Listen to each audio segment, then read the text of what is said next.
안녕하세요. 배우백과사전입니다. 뉴질랜드 출신이지만 호주의 살아있는 국보로 지정되고 아카데미 나무주연상 수상 이력도 있지만 수많은 사건 사고를 달고 다니며 무자비한 캐릭터를 연기하면서도 잔인한 영화를 잘 보지 못하는 배우. 오늘 알아볼 배우는 보복 운전의 공포를 다룬 영화 언힌지드로 사상 최고 악역으로 돌아온 러셀 크로우입니다.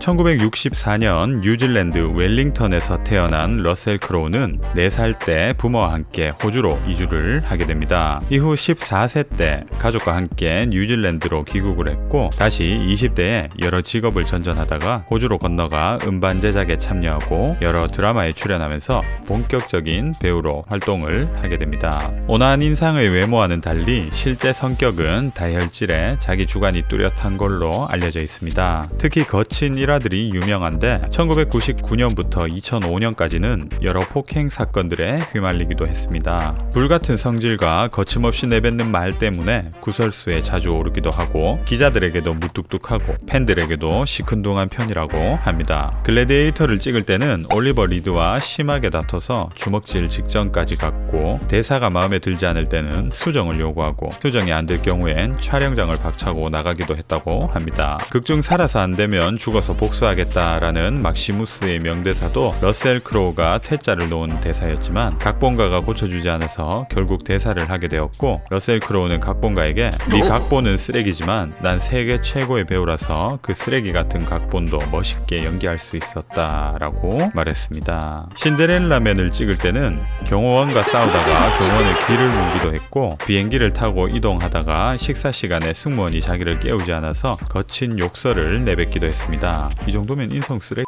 글래디에이터로 2002년 영국 아카데미 나무주연상을 받았을 때 수상 소감에서 당시 투병 중이었던 아우렐리우스 황제 역의 리처드 해리스에게 바치는 시를 읊었는데 수상 소감이 너무 길어서 이 부분이 잘렸고 이에 분노한 러셀 크로우는 시상식 프로듀서를 찾아가 헐리우드에 다시는 발 못 붙이게 하겠다며 폭발했다고 합니다. 와, 깡패다. 호주 영주권은 있지만 시민권은 없기 때문에 이를 두고 러셀 크로우가 뉴질랜드 배우이냐 호주 배우이냐 하는 논란이 있습니다. 2004년 호주에 살아있는 국보로 지정되었고 기념 우표도 발행되었는데 아이러니하네요. 신데렐라맨 촬영 중 르네 제리거와 키스 씬이 있었는데 크로우의 어마어마한 입냄새 때문에 르네 제리거가 이를 닦고 올 것을 요구했지만 거절했다고 합니다. 르네 제리거의 표현으로는 썩은 육포 냄새가 났다고. 영화 더 크로싱을 통해 처음 만난 호주 배우 다니엘 스펜서와 2003년 결혼해 슬하에 두 아들을 두고 있고 두 사람은 2012년 혼인관계를 청산하고 2017년 12월 법적으로 이혼을 했습니다. 다니엘 스펜서와 결혼하기 전에는 맥 라이언과 사귀기도 했고 조디 포스터와 사귀었다는 소문도 있었습니다. 호주 럭비리그 팀 사우스 시드니 레비토즈의 공동 구단주이며 2014년 10월 팀의 우승으로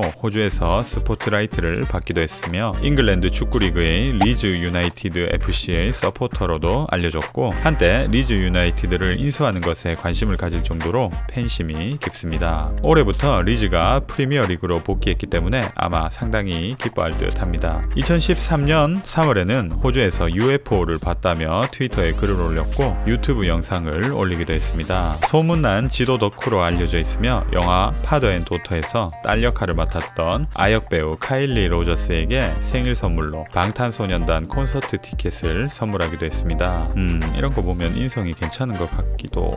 호주 배우답게 호주 출신 여배우들과 상당히 친분이 있습니다. 니콜 키드먼과 오래된 친구이며 그녀가 부친상을 당했을 때 러셀 크로우가 운구를 도왔을 정도로 친하다고 합니다. 따라서 두 사람은 항상 연문설이 떠나지 않았지만 상대방의 배우자와도 친하게 지내며 한결같은 우정을 유지하고 있습니다. 또한 나오미 와츠와도 오래된 친구 사이로 러셀 크로우가 헐리우드에 막 진출했을 때 오디션 보러 다니던 시기 나오미 와츠의 집에서 신세를 지기도 했습니다. 호주 TV 드라마의 아역 대역 배우로 시작해 탄탄한 연기력을 쌓기 시작한 러셀 크로우는 호주의 여러 작품에서 좋은 연기를 보여주며 꾸준한 배우 활동을 하게 됩니다. 1990년 더 크로싱에서 인상적인 연기를 선보였고 이 당시 처음 만났던 다니엘 스펜서와는 훗날 결혼까지 하게 되는 인연으로 발전하기도 했습니다. 또한 호주의 대표 배우 휴고 위빙 배우와 함께했던 프로프에서 인상적인 연기를 선보이며 차세대 호주 영화 스타로 올라서게 됩니다. 하지만 그의 연기가 아무리 훌륭하다고 해도 호주 영화판은 한계가 있었습니다. 이후 몇몇 B급 해외 영화에 출연한 러셀 크로우는 1995년도에 미국 진출을 시도하게 됩니다. 이 당시 그가 출연했던 영화들을 살펴보면 샤론 스톤 주연의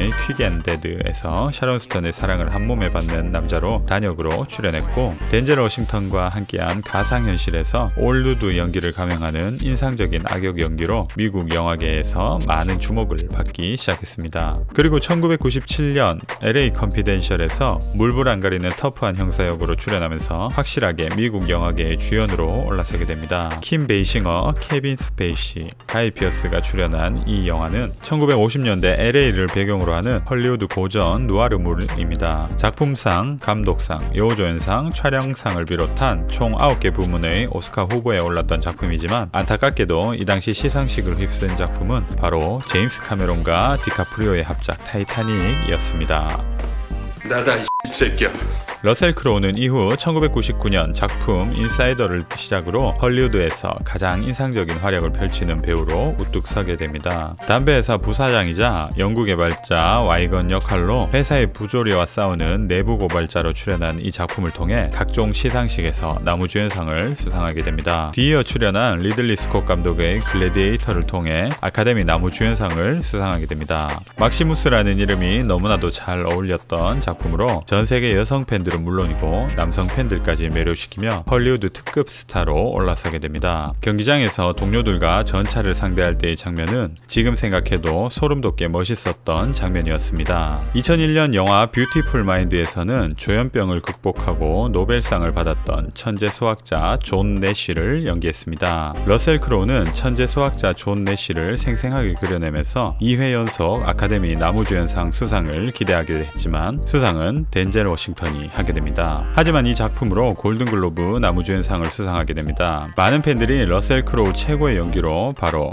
뷰티풀 마인드를 꼽을 정도니 안 보신 분들이라면 꼭 한번 보시길 추천드립니다. 2003년 작품 마스터 앤드 커맨더 위대한 정복자에서는 나폴레옹 전쟁 시기를 배경으로 영국의 서프라이즈호의 선장 잭 오브리 역할로 강렬한 인상을 보여주게 됩니다. 미국 경제 암흑기였던 경제 대공황 시기 전도요망했던 라이트 헤비급 복서 제임스 브래독의 이야기를 다룬 신데렐라맨에서 제임스 브래독을 연기한 러셀 크로우는 가족에 대한 애착이 강한 한 가정의 가장 역할을 너무 잘 소화했고 재기에 성공하는 복수의 모습 또한 완벽하게 소화하면서 계속해서 배우로서 훌륭한 커리어를 만들어가게 됩니다. 2007년 리들리 스콧 감독과 또 한 번 함께한 아메리칸 갱스터까지 러셀 크로우는 변함없이 헐리우드 최정상급 배우의 모습을 보여주었습니다. 하지만 2008년 바디 오브 라이즈, 2009년 스테이트 오브 플레이까지 연달아 흥행에 실패하고 2010년 다이어트를 감행하면서 몸을 만들어 출연했던 로빈 후드 또한 흥행에 실패하고 예전만큼의 인상적인 활약을 보여주지 못하면서 헐리우드에서의 입지가 다소 흔들리게 됩니다. 물론 2000년대 초반부터 너무 정상의 모습을 보여줬기 때문에 상대적으로 그래 보이는 것뿐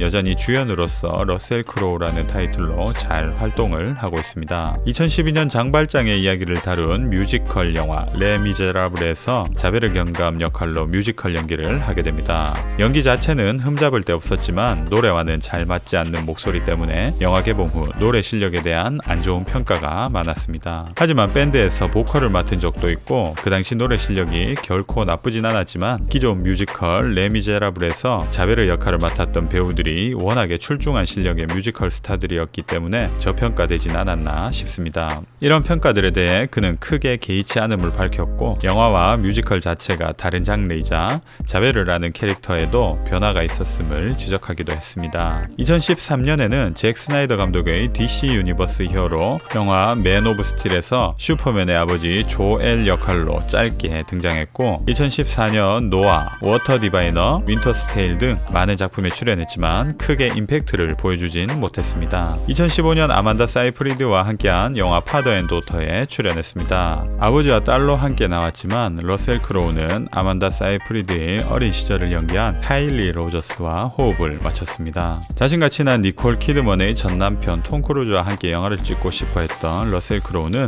2017년 미이라를 통해 톰 크루즈와 함께 작품을 하게 됩니다. 개인적으로는 미이라는 오리지널 버전이 훨씬 재밌었습니다. 이후 2018년 보이 이레이즈드, 트루 히스토리 오브 더 켈리 갱 같은 작품에 출연했지만 옛날만큼 인상적인 모습을 보여주지 못했습니다. 2019년에는 미국 쇼타임 미니 시리즈 드라마 라우디스트 보이스에 출연했습니다. 이 작품은 얼마 전 개봉한 영화 밤쉘에서 다루었던 폭스사의 CEO 로저 에일스의 격렬했던 삶과 삶의 마지막 순간들을 보여주는 드라마였습니다. 러셀 크로우가 로저 에일스를 연기했고 그와 절친인 나오미 와츠가 로저 에일스를 상대로 소송을 제기한 전 폭스뉴스 앵커 그레첸 칼슨 역으로 출연합니다. 참고로 영화 밤쉘에서는 러셀 크로우의 절친인 니콜 키드먼이 그레첸 칼슨 역할을 맡았습니다. 그리고 2020년 10월 개봉을 앞두고 있는 언힌지드를 통해 사상 최고의 악역으로 돌아오게 되었습니다. 크게 울린 경적에 분노 폭발하는 악역으로 현실감 있는 공포를 선사할 예정입니다. 누구도 움츠리게 만드는 거대한 체구와 매서운 눈빛은 러셀 크로우의 새로운 모습에 대한 기대감을 충분히 높여주었습니다. 네, 오늘은 호주를 대표하는 뉴질랜드 출신의 명품 배우 러셀 크로우에 대해서 알아봤습니다. 1990년대 말부터 2000년대 중반까지 누구도 범접할 수 없는 엄청난 필모를 그려가며 승승장구했지만 많은 사람들에게 불편함을 주는 언행으로 각종 구설수에 오르기도 했던 배우입니다. 나이가 들면서 이런 부분들이 많이 변해서 다행인 것 같습니다. 이미 충분히 훌륭한 필모를 가지고 있지만 러셀 크로우라는 이름이 주는 기대감만으로도 항상 새로운 작품을 기대하게 만드는 배우입니다. 앞으로도 꾸준한 작품 활동을 통해 오랫동안 좋은 모습을 보여주길 바라며 오늘 영상 마무리하겠습니다.